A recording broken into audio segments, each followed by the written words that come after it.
Good day, I'm Wynand Boshoff. I'm quite a eager reader of Afrikaans history. It's personal. I like my own people's history. I've learned that all history is interesting. I had the problem in my third year at university that we did American history, and I bought the book, but I never came around to reading it. And I was quite surprised in the exams that I couldn't pass just by buying the book. Later on, when I didn't have to do it for some kind of duty, I read the whole book and the other one, the one which was not prescribed but recommended, and explored and discovered the whole interesting field of American history, just emphasizing the point that all history is interesting. But if I would be interested in South African history, the funny thing about South Africa is, of course, its recentness. The fact that South Africa as a country is just about 115 years old, and that any history of South Africa which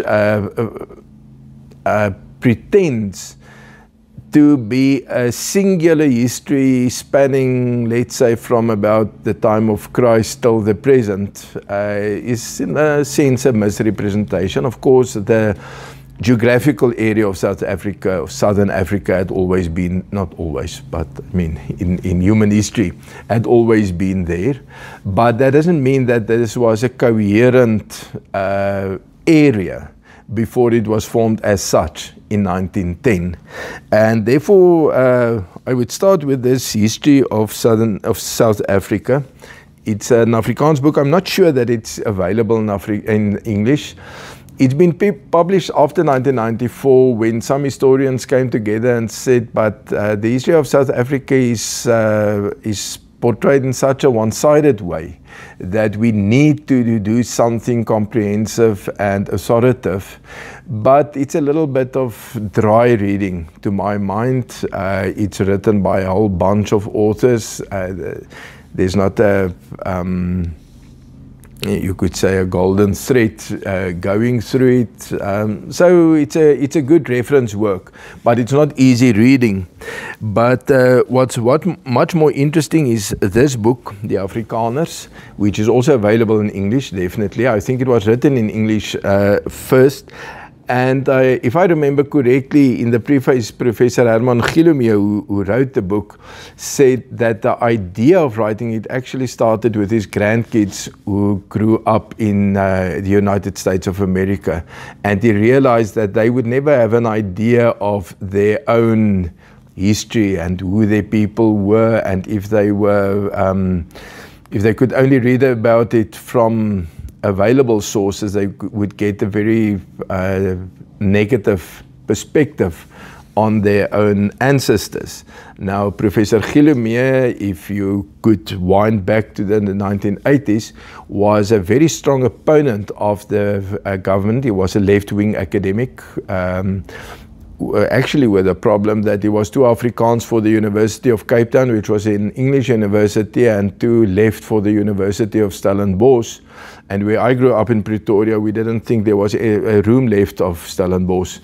But he managed to remain in the mainstream. And this book, The Afrikaners, tells the story of the whole of South Africa, because Afrikaners never existed in isolation, but from the vantage point of Afrikaners.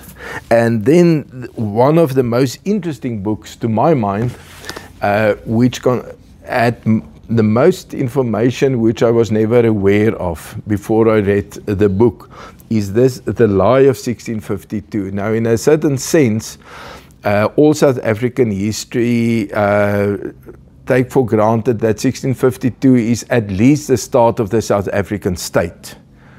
Of course, we know there had been people before 1652, but the state started when the Dutch settled in 1652 in Cape Town with the refreshment station as part of the global empire of the Dutch East Indian Company. What this author actually says is that the Khoi tribes living in the Cape Peninsula operated a commercial harbour in Table Bay even before that, even since the 1500s. And that refreshments in the form of fresh water, but also meat and livestock, and I'm not sure about vegetables, I don't think so, but that was bought, and that actually that had been the beginning of the South African state, and that the harbour was, it was a conquest of the Dutch, the VOC, the abbreviation which we most often use, that it was not kind of an empty bay that they just settled, but that it was a conquest. Very interesting, very unfriendly towards Afrikaners. In this book, Afrikaners are the problem, the main problem. The Khoi people were leading their lives and doing their things all over South Africa, and then came this antagonist, first being the Dutch of the VOC, then evolving into the Afrikaner people. So it's not, shall we say, a kind of self-affirming book to read, quite the opposite, but very interesting, and something which he brings to attention, which I found very surprising and very insightful, is that he said Khoi people had basically two reactions, or two ways to respond to the white settlement, European settlement in the Cape. It was either to take part in it and to accept it and to provide a role for yourself in this Western community or society, or the other response was to move away either to the east or to the north and west, and to have a anti-colonial, aggressive kind of culture. And then he said there originated two traditions which you can see even today in politics, that in the Northern Cape and the Eastern Cape, coloured people, so-called coloured people, are much more likely to vote ANC as an anti-white statement, while in the Western Cape, especially in the Cape Metropole, the city of Cape Town, they are much more inclined to voting for the DA, which is more known as a white party. So that's very interesting. He comes to the conclusion, or I would rather say one of the main tenets of the book, is that he rejects all words like Khoi or Khoisan or Kuku or coloured, of course, even brown. He says that the subject of this book are the Camissa Africans. And Camissa is a word that was used before European settlement for Table Bay, and a river which runs down Table Mountain into Table Bay, which is presently a subterranean river, is also named the Camissa River, and therefore he says the core of the South African population is the Camissa Africans. So very interesting, because any person who is interested in South African politics, known about the British, the Boers and the blacks, the three, let's say, powerhouses of South Africa competing for ultimate power in South Africa, where the British Empire had it at a certain time, Afrikaner nationalism had it, and both of them overcame black resistance previously and also succumbed to African nationalism in 1994. And that is where this book, which is also available in English, it is something like Tribes and Empires or something, I'm not sure about the exact title, by J.S. Berg and A.P. Berg. Professor Johan Berg is retired quite a while now, but his specialty is in the settlement patterns in South Africa before white expansion into the interior of South Africa. He is also the author of quite a number of atlases of South African history. And he goes into the earlier era before, you could say, the summer rainfall areas filled up with black peoples.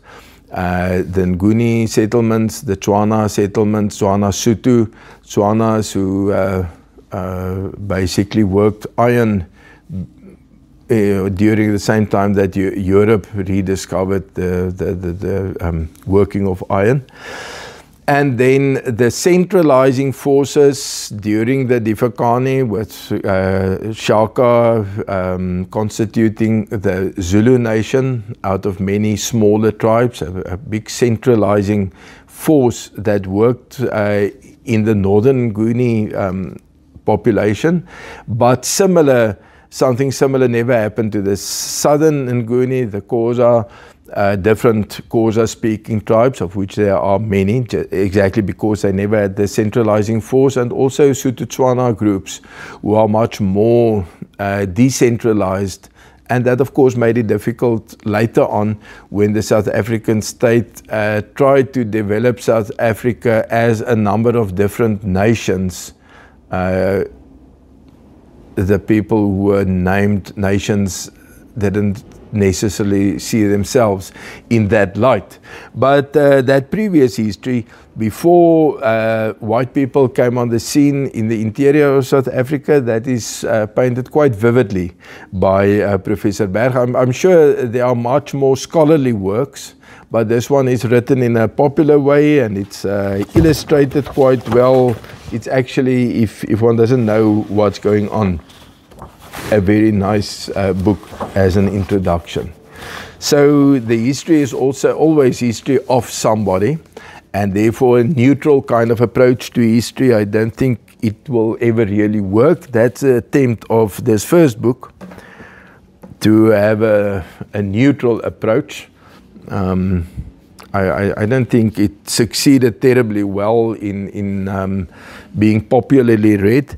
In the end, I think the interesting history is a small history of families and communities and things which happened, which are just interesting, maybe not of historical significance. And I would bet my what shall I say, my left kidney on it, that most people who are interested in history first enjoyed hearing stories about the past, whether they were exactly true or a little bit apocryphal, but it was nice to hear it. And then you start looking at, okay, so exactly what happened, and is this little story true, or what is it conjecture, and where does it fit in the big scheme of things? And that is how historians are born.